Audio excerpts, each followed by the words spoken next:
So, there's the recent pug story from North Carolina, then a tiger or two at the New York Zoo. Animals and COVID-19 are a concern, and people who have a service animal, that adds another layer of questions about social distancing, along with dogs, protecting both dogs and their handlers. Guide Dogs for the Blind's Veterinary Medical Director Kate Kuzminski has the answers about our animals and COVID-19. Welcome to the show, Kate. Thank you very much.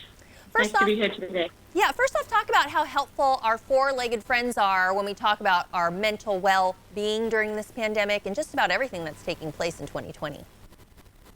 Yeah, our dogs they're our family members. I think we really forget sometimes the importance, the bonding, the care that they give us and the comfort that they give us, especially important during this time of isolation. Our dogs have really helped so many people during this time of quarantine.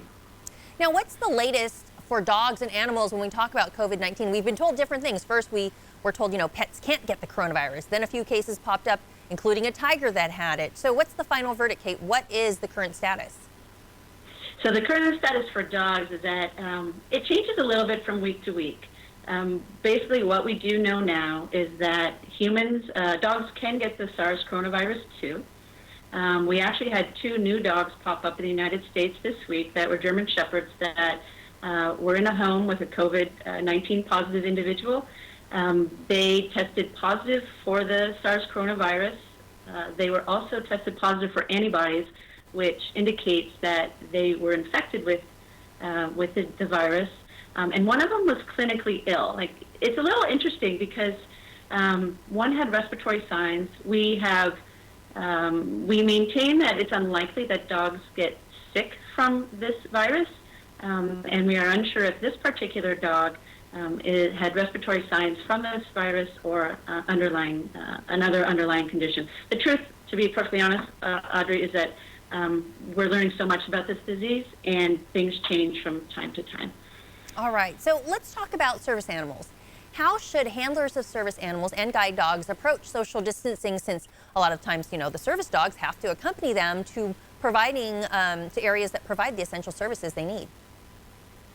Yeah, it's really complicated. Social distancing is challenging for a guide dog team. At Guide Dogs for the Blind, we teach dogs to do a lot of things, but we don't teach them how to determine how far 6 feet is. So situations such as public transit or in the grocery store, it's really hard. The visual cues that you and I have, like the X's on the markings on the floor or the signs on the wall or on the doors, they're not as helpful for a guide dog team as they are for you and I. I think the best thing that people can do when they encounter a guide dog team is basically move out of their way. An active guide and their partner they want to social distance as much as you and I do, but it's more difficult.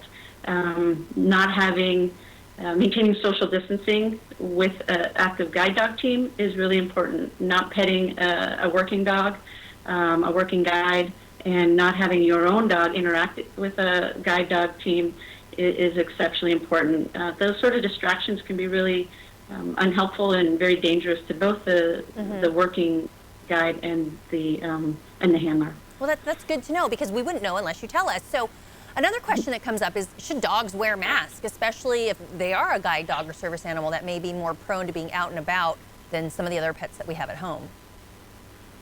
Yeah, we've all seen pictures on the internet with dogs wearing masks. I don't think that there's any research that shows that a mask or a facial covering will protect a dog from getting the SARS coronavirus too.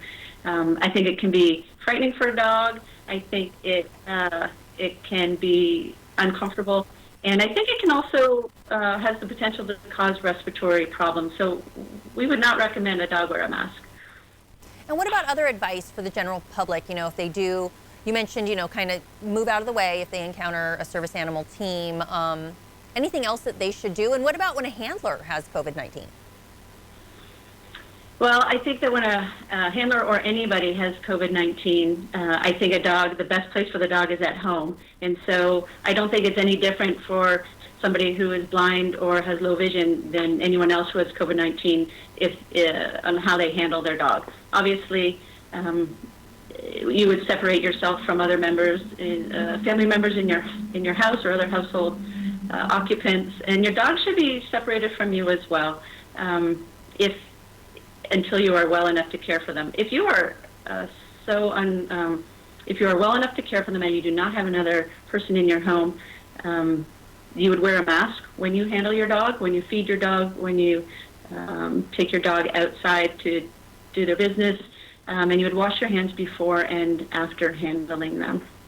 That sounds good. And tell me, you said you're with Guide Dogs for the Blind, and so obviously you work with these dogs and train them. Tell us a little bit more. Yeah, so Guide Dogs for the Blind is a nonprofit organization. It's been in form since 1942. It's the largest guide dog school in North America. Right now we have over 2,100 active dog teams out throughout Canada and the United States. And it's just a wonderful organization that produces a great community and creates empowerment and super skilled partnerships.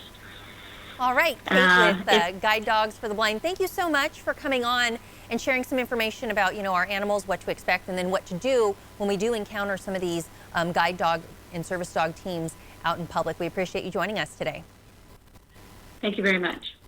This interview involves commercial content. The products and services featured appear as paid advertising.